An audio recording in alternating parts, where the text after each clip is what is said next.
unfortunately, we have a serious dynamic or dilemma in this country, specifically issues of youth. One, we don't have a legal instrument that the committee can use or the parliament can use to give us that money. Remember, the youth policy is not passed up to date. So, as youth of South Sudan, as we look at inclusion in the regional body, how are we back home? So, and we believe that if we work so hard, all of us, in the supplementary budget, if we can have that included, that will be very, very important, using the agreement, and of course using the constitution and Article 40. Briefly also about inclusion, let me talk about the South Sudan development policy. As a lot of us have been doing work around the South Sudan development policy, we have been engaged with my friend and colleague, Honorable here. We are putting so much consideration because I'm aware that the Parliament is going for recess very soon. And we wanted, before they go for recess, they should be able to take on the South Sudan development policy for second reading. Next week we have a lot of events that are happening that we might be able to invite some of you so that we're able to scrutinize the social development policy so that it is stable to Parliament. But very important is the definition of youth. And I want to bring to the context of the regional integration. When you look at the East Africa community, or if you look at East African youth policy, it is categorically clear. It says the age limit for youth is 35.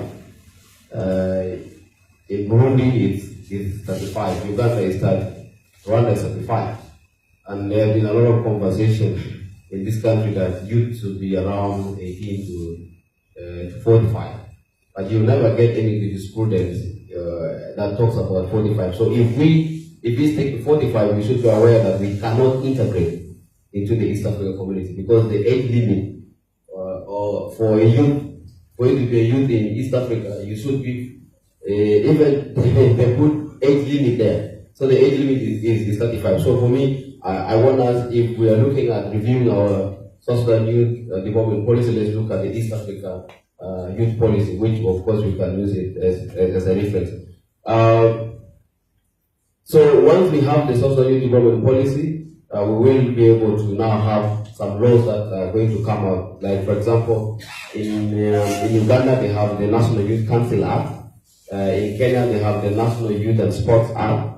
And in South Africa they have two laws. They have one, what they call National Youth Commission Act, that was way back 1996, and then they have the National Youth Development Agency. So for me, youth inclusion should be looked at the policy framework and should be looked at if we have the East African youth policy, why is it we don't have a policy in South Sudan that regulates government and development partners on how they can do interventions on youth? So for me, I feel this is a very good opportunity that we have not done our youth development policy, so we can use the East African youth policy as a reference as we formulate this.